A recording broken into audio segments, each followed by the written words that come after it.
Allez, salut tout le monde et bienvenue dans cette nouvelle vidéo. Donc, voilà, en plein travaux sur le terrain. Et vous savez quoi, la mare est libérée. Donc aujourd'hui, j'ai décidé de vous faire une vidéo spéciale sur la mare. Je vais vous expliquer un petit peu, ce que je sais sur cette mare, là où elle en est aujourd'hui et comment je la vois évoluer. Allez, c'est parti pour cette nouvelle vidéo.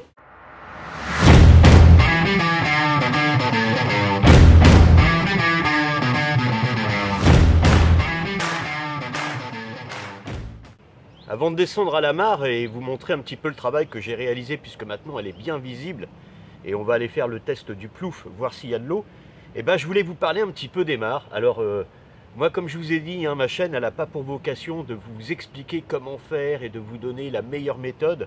Les méthodes que j'applique ici sur ce terrain-là, ce sont des méthodes avec lesquelles je suis en accord avec mes principes, avec mes valeurs. Et chaque jardinier est différent, voilà, chaque terrain est différent, chaque univers est différent. Il y a tellement de paramètres. Voilà, donc, mais moi ici, ce que je vous propose, c'est un témoignage. Et puis, vous pouvez aussi commenter la vidéo, justement, amener du contenu de manière à partager vos expériences si vous avez également une mare. Donc, quelques petites informations déjà sur la mare. Déjà, avoir une mare sur un terrain, parce que moi, cette mare-là, elle était déjà implantée ici. Alors, je ne sais pas depuis combien d'années, mais au moins depuis plus de 20 ans. Et c'est vrai qu'elle n'était pas du tout entretenue. Donc j'ai décidé de nouveau de l'entretenir pour la simple et bonne raison, c'est que si je ne l'entretiens pas, en fait on risque de l'oublier cette mare, alors qu'en fait c'est vraiment une véritable richesse. Alors bien évidemment, quand je parle de richesse, je ne parle pas de compte en banque, voilà, je ne suis pas en train de faire marcher la planche à billets sur le terrain. Non, quand je vous parle de richesse, c'est parce qu'en fait une mare c'est un magnifique écosystème qui a tout son intérêt à proximité des potagers.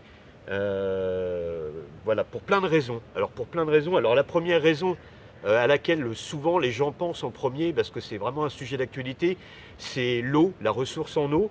Alors encore faut-il avoir une mare où il y a un volume d'eau assez conséquent, donc ça va dépendre des paramètres de chacun, mais c'est vrai que ça peut être une ressource en eau.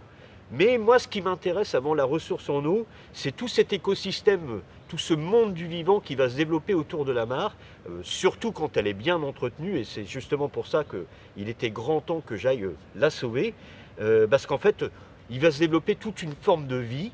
Je pense notamment à des batraciens, à plein d'insectes, aux libellules. Et en fait, ici, vous savez, la mare, elle n'est pas loin, en fait, elle est à quelques dizaines de mètres de mon potager, et donc c'est vrai que d'avoir des batraciens, d'avoir des libellules, d'avoir des abeilles qui vont pouvoir venir y boire aussi également, et tout ça, ça va participer à la biodiversité de mon potager et de l'environnement dans lequel je suis en train de m'installer, tout en le respectant, en essayant de me caler au maximum avec la nature. Donc voilà, pour moi, une mare, ça a vraiment cet intérêt-là, c'est-à-dire que c'est un intérêt en premier, évidemment, comme on y pense beaucoup, une ressource en eau, mais également tout le monde du vivant. Et puis, il y a un dernier paramètre qu'il ne faut pas oublier. Ah ouais, il ne faut pas oublier un truc vachement essentiel. C'est que, surtout, moi, dans mon approche de la nature, c'est vachement important ce paramètre-là. C'est que la mare, elle va aussi me permettre d'aller passer du bon temps. Alors, quand je vous parle de passer du bon temps, c'est-à-dire que de me caler un petit peu au rythme de la nature. C'est-à-dire qu'en fait, on est dans une société où ça va toujours très très vite. Vraiment, ça part un peu dans tous les sens. Et moi, la nature, justement, elle me ramène à des choses essentielles. Et la mare, elle va participer à ça aussi. C'est-à-dire que quand elle va être remise en état et remise en fonction, et que toute cette vie, tout cet écosystème va de nouveau pouvoir se développer pleinement, j'irai m'asseoir à côté de la mare et je prendrai du bon temps. Voilà, parce que c'est ça aussi, pour moi, qui est vachement essentiel dans le potager, dans ma relation à la nature en général. Donc là, on va aller voir ce que j'ai fait à la mare, puisque je l'ai enfin libérée. Dans les dernières vidéos, vous aviez vu, je m'en étais approché, mais ça y est, elle est libérée. Je vais aller vous montrer comment j'ai libéré la mare. Dans les vidéos précédentes que j'ai fait sur le terrain, je vous avais montré, j'ai quand même pas mal débroussaillé, vous voyez. Et là, je me suis approché au maximum de la mare la dernière fois que je suis venu. Donc là, il me reste quand même encore un peu de débroussaillage à faire. C'est principalement de la ronce, il va y avoir aussi du bois mort à tronçonner. Voilà, donc ce que je vais faire, c'est que je vais aller faire...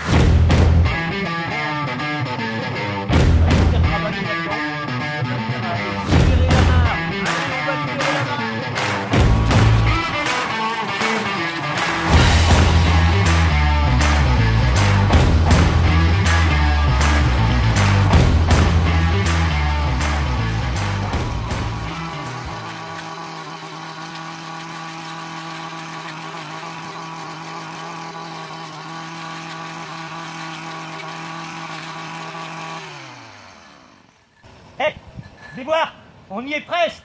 Eh ben c'est de mieux en mieux, voilà, l'ouverture vraiment s'agrandit, donc c'est sympa. Donc maintenant je vais passer derrière, hein, je vais aller nettoyer un peu l'arrière. J'ai un peu de bois ici qu'il va falloir que je fasse, je vais sortir la tronçonneuse comme je vous ai dit. Voilà, de manière à dégager vraiment tout le tour de la mare. Voilà, aujourd'hui je ne vais pas m'intéresser vraiment à la mare elle-même, c'est surtout tout le tour de manière à la dégager. Et puis tout à l'heure on ira lancer un petit caillou dedans, voir si on entend un petit plouf. Allez c'est parti mon pic partout, on continue à libérer la mare. Allez on va dégager de la branche. Hop. Voilà. Hop. Voilà. Un coup par là aussi. Hop. Venez. Hop. Allez. En plus je sors du bois donc c'est sympa.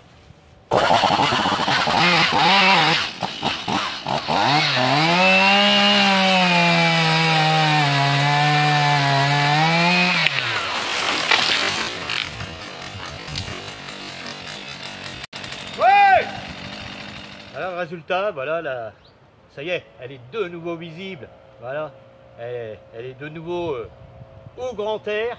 Et la bonne nouvelle, c'est que dedans, ça fait plouf. Plouf. Allez, ce que je vous propose, c'est qu'on retourne au potager, on fait un petit débriefing et je vous explique un petit peu comment je vois la suite du travail sur la mare. Allez, la mare est libérée. Alors oui, il y aura une suite à cette première étape. Alors, juste pour revenir un petit peu sur cette première étape, vous avez vu, moi, c'était vraiment envahi. Hein, ça faisait plusieurs dizaines d'années que la mare n'avait pas été nettoyée comme je l'ai nettoyée aujourd'hui.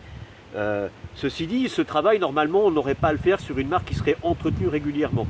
Donc, moi, ce que je peux vous conseiller, si jamais vous avez une mare, entretenez-la régulièrement. C'est vraiment un truc important à garder, à conserver. J'avais vu d'ailleurs un documentaire là-dessus, on parlait des mares en France. Et c'est vrai qu'il y a beaucoup de mares qui ont disparu, qui ont été oubliées, les terres sont revendues, les gens oublient d'en parler de temps en temps. Et puis, en fait, on se retrouve avec des mares qui disparaissent complètement. Et j'avais remarqué...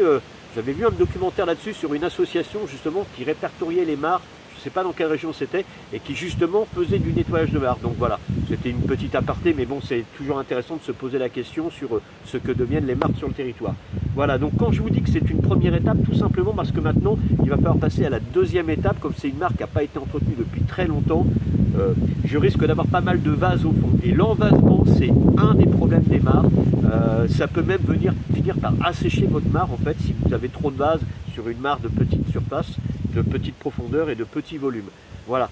Donc je vous ferai la prochaine fois, dans la prochaine vidéo sur l'entretien de la mare, donc vous verrez, j'extrairai les végétaux qui sont en surface, je vous montrerai comment faire. Et puis après, je ferai un test justement pour voir le niveau de vase que j'ai. Je sortirai la vase en excédent et je vous montrerai aussi quoi faire de la vase. Parce que la vase, je vais également pouvoir la ramener dans le potager, elle va me servir également. Au même titre que le bois que j'ai coupé autour de la mare va me servir pour confectionner des lasagnes comme d'habitude. Voilà, tout simplement. Donc, écoutez, cette vidéo sur les mares, sur la mare touche à sa fin. Nous, avec Pic Partout, on est super contents. On vous dit à très bientôt et on vous envoie plein de bonnes énergies du terrain.